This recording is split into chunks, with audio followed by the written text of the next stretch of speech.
देख रहे हैं Jain Hindustan news TV channel, सत्य बात सबसे पहले।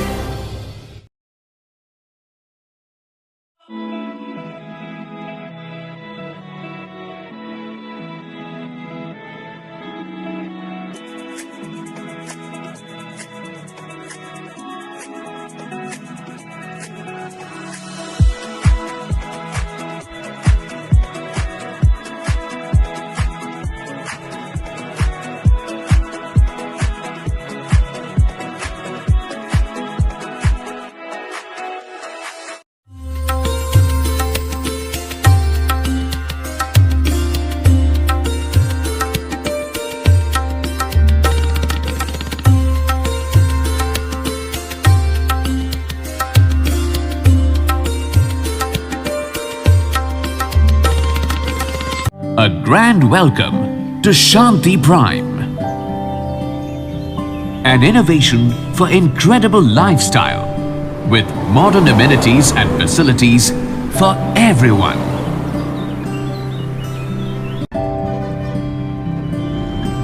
Shanti Prime, the name speaks for itself. Come, book your dream home today. Please visit our website for more details.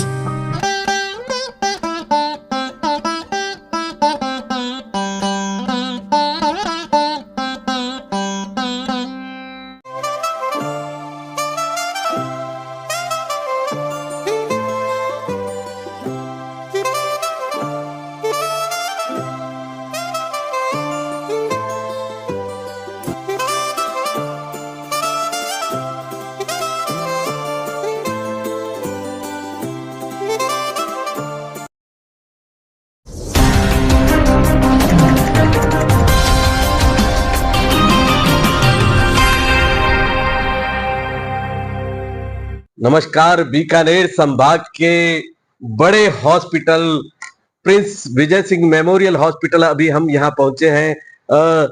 नव अधीक्षक जो है हमारे सामने हैं, हम उनसे बातचीत करेंगे। सुरेंद्र वर्मा डॉक्टर फिजिशियन है, अच्छे से इलाज करते हैं लोगों का। शायद अधीक्षक बनने के बाद में हम आपसे आशा कर सकते हैं कि इस पीबीएम के अंदर भी जो थोड़ी बहुत जो तकलीफ है वो भी दूर होगी। सर, आपको इस पद पे आने पर बहुत बहुत शुभकामनाएं हमारे चैनल की तरफ से। सर, क्या नवाचार हम आपसे आशा करते हैं कि आपके अधीक्षक पद पर सुशोभित होने के बाद में नया नवाचार होने जा रहा है? बहुत बहुत धन्यवाद। मैं डॉक्टर सुरेंद्र वर्मा, जो अभी 1.5 महीने पहले मुझे गवर्नमेंट ने as a superintendent of PBM बनाया है। जैसे कि हॉस्पिटल में कई तरह की परेशानियां होती है पेशेंट से रिलेटेड, जांचों के प्रति, इलाज के प्रति, सफाई के प्रति और दूसरा कोऑर्डिनेशन के प्रति। तो जैसे कि मैंने देखा है, मेरे पहले भी जो सारे सुपरिटेंडेंट ठीक से काम कर रहे थे, कोशिश करूंगा जो बाय द वे खामियां छूटी है उसको पूरा करने की पूरी कोशिश करूंगा मैं।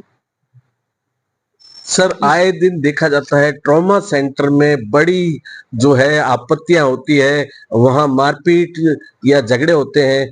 उसके पीछे क्या लॉजिक होता है? एक जो पीड़ित परिवार है वो वहां आता है और उसके साथ ये दुर्घटना होती है। देखिए, वैसे तो ट्रॉमा सेंटर एक बहुत बड़ा सेंटर है हमारे सरदार पटेल मेडिकल कॉलेज का, जहाँ पे 24 आवर में लगभग 300-400 इमरजेंसीज डेली आती है, जिसमें सीरियस है, जैसे कि कल रात में भी अवगत कराया कलेक्टर साहब ने भी कि काफी सीरियस इमरजेंसीज आई थी जो नोखा में हुई है। नर्सिंग स्टाफ और डॉक्टर्स मैं जहाँ तक समझता हूँ बिल्कुल तैनात हैं ड्यूटी के लिए। पर कई बार जैसे कि इमरजेंसी बस एक्सीडेंट हुआ, 20-20, 30-30 एक साथ आ जाते हैं। उसमें जितना हम लोगों को सूचना मिलती है उस हिसाब से स्टाफ को एम्प्लॉय करने की कोशिश करते हैं।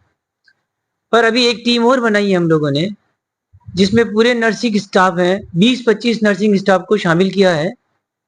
तो वो मैं डिस्प्ले करूंगा सभी के सामने उनसे हस्ताक्षर लेने के बाद, ताकि कभी इस तरह की अर्जेंसी आती है मैनेजमेंट में, जैसे कि ट्रोमा के अंदर किसी भी एक्सीडेंट से रिलेटेड, किसी भी बर्न वगैरह से रिलेटेड, या कोई भी इमरजेंसी जैसे कि आती है वहां पर, अगर 15 मिनट पहले अगर हम लोग उनको सूचित करेंगे तो पूरे नहीं आएंगे तो कम से कम आधे कैंडिडेट नर्सिंग स्टाफ आके वो वहाँ पे खड़े होंगे और हमारे जितने भी जो वहाँ पे पेशेंट आए हुए होते हैं उनको सुविधा देने की पूरी कोशिश करेंगे। और कुछ नवाचार जो है वो यहाँ देखने को मिल रहे हैं। चतुर्थ श्रेणी कर्मचारी जो यहाँ हैं उन्होंने प्रॉपर ड्रेस और अपनी परिचय का कार्ड उन्होंने डाल रखा है। क्या डॉक्टर्स के लिए भी एप्रिन वगैरह जरूरी होगा?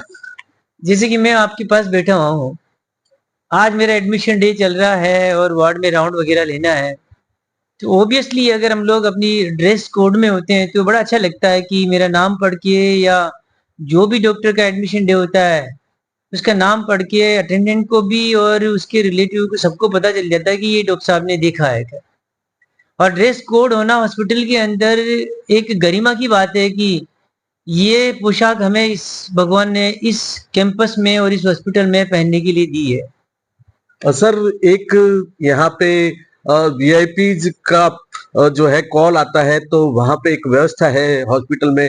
वहां पे हमें पता चला है सूत्रों से कि 6 या 8 का स्टाफ है। क्या उसकी आवश्यकता है वहां पर?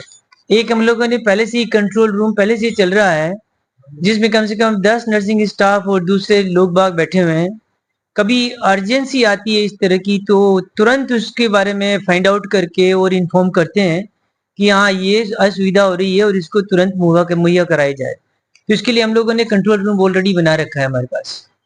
और नया जो है अब अभी जो नहरबंदी होने वाली है, लगभग देखा गया है पीबीएम में कई बार पानी की अव्यवस्था होती है। क्या पूर्व तैयारी कर ली गई है? हाँ जी, इसके लिए मैंने पहले भी न्यूज वालों को न्यूज़पेपर में दिया है कि मेरी टीम ने जो मेरे साथ चल रहे हैं कूलर के बारे में, दूसरा एसी के बारे में जो खास तौर से आईसीयू वगैरह है, और पानी की व्यवस्था के बारे में टेंडर किया हुआ है। साथ में कई बार क्या था हीट स्ट्रोक आने वाला है तो उसके लिए बर्फ वगैरह वगैरह की व्यवस्था के लिए टेंडर किया हुआ है। तो अभी जैसे जैसे समय गुजरेगा और हमें को आवश्यकता होगी उसके लिए उसको पानी वगैरह की आवश्यकता पड़ी तो हम लोग टेंडर के थ्रू जो कर रखा है उससे मंगवाने की कोशिश करेंगे। रही बात कूलर का काम चालू हो गया है, एसी का काम बिल्कुल स्टार्ट हो चुका है। कुछ स्वयंसेवी संस्थाएं भी हॉस्पिटल प्रशासन द्वारा उनका भी सहयोग लिया जाता है। क्या इस बार भी उनसे संपर्क किया जा रहा है? मैं उनको बहुत बहुत धन्यवाद देता हूँ। अस्पताल को मैनेज करने के लिए और पेशेंट को मैनेज करने के लिए जितनी सुविधाएं वो हमें उपलब्ध कराती है वो मैं उनको जितना धन्यवाद दूं उन सुविधाओं के लिए वो कम है। हमेशा हम लोगों को पानी के लिए किसी भी अर्जेंसी के लिए बाय द वे एम्बुलेंस की व्यवस्था हो, ऑपरेशन थिएटर की व्यवस्था हो, कोई दवाई की व्यवस्था हो, आईसीयू मैनेजमेंट के लिए बाय द वे स्वीपर वगैरह की व्यवस्था हो, तो हमेशा वो लोग तत्पर रहते हैं हमारे को ये काम देने के लिए। सर एक और सवाल उठता है कि जब ऑक्सीजन की कमी थी सरकार ने एक बड़ा बजट ऑक्सीजन प्लांट के लिए दिया था। कब तक शुरू होगा? सिलेंडर की व्यवस्था अभी भी बाहर से मंगवाना पड़ रहा है। देखिए उसका बहुत लंबा चौड़ा प्रोसीजर है, गवर्नमेंट को भी अवगत करा दिया गया है। हमारे पास 12 प्लांट्स हैं, अभी प्रेजेंटली 5 प्लांट हमारे पास वर्किंग में है।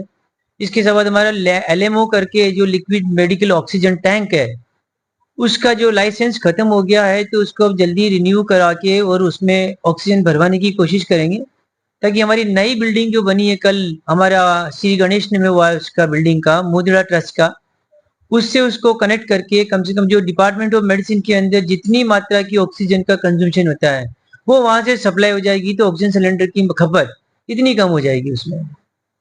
बड़ी बात है। एक जाते जाते अंतिम सवाल रहेगा। बढ़िया के सिरोही साहब थे आपसे पहले, आप भी बड़े अच्छे ढंग से और अच्छा ट्रीटमेंट देते हैं।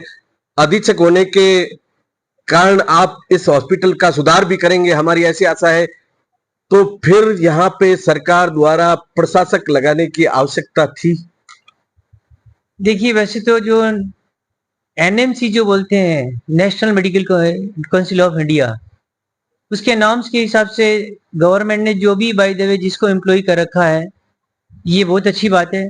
और आगे भी सरकार ही हमारी निर्धारित करेगी कि उसको इन सीटों के ऊपर किसको बिठाना है। जहां तक बात है कि पुराने टाइम पे अधीक्षक रहे हैं वो मुझे आज भी गाइड करते हैं कि और मुझे उनसे गाइडेंस लेनी पड़ती है कि बहुत सारी चीज़ों को टैकल करने के लिए मुझे कैसे करना पड़ेगा। तो वो मेरे साथ हैं सारे के सारे। अस्पताल मैनेजमेंट में मेरे प्रिंसिपल मेरे साथ हैं जो हमेशा मैनेज करने में मुझे मदद करते हैं, और मैं यही सोचूंगा कि आने वाले समय में भी इसी तरह से मेरी मदद करते रहे। एक सकारात्मक सोच, नई ऊर्जा के अधीक्षक हमारे बीच में है। हम आपसे लगातार मिलते रहेंगे, आशा करते रहेंगे कि यहाँ जो भी मरीज आता है वो मुस्कुराता हुआ वापस अपने घर को लौटे। बहुत बहुत शुभकामनाएं।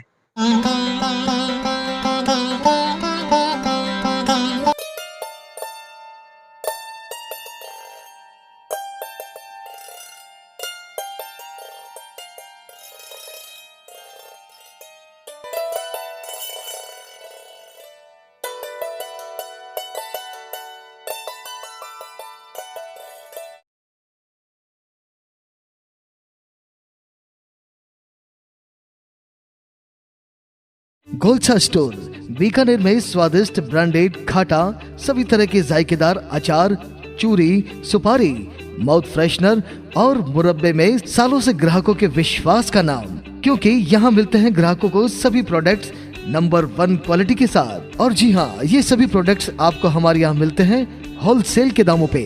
बीकानेर में नंबर 1 और सुप्रसिद्ध आपका अपना गोलछा स्टोर। पता याद रखें, कोट गेट, सट्टा बाजार, बीकानेर। अनमोल कलेक्शन बीकानेर शहर में मल्टी ब्रांड आउटलेट, रेडीमेड का भव्य शोरूम, जहां पर मिलेंगे आपको 2 साल से लेकर सभी उम्र के किड्स और मेंस कैजुअल, फॉर्मल और party wear dresses, pant shirt, T shirt, kurta pajama, coat pant suit, sherwani, jacket set, western outfit के साथ साथ समर और विंटर कलेक्शन की भरपूर रेंज उपलब्ध है आपके लिए अनमोल कलेक्शन में, वो भी विशेष आकर्षक स्कीम और उपहारों के साथ। पता याद रखें, अनमोल कलेक्शन, खजांची मार्केट, बीकानेर।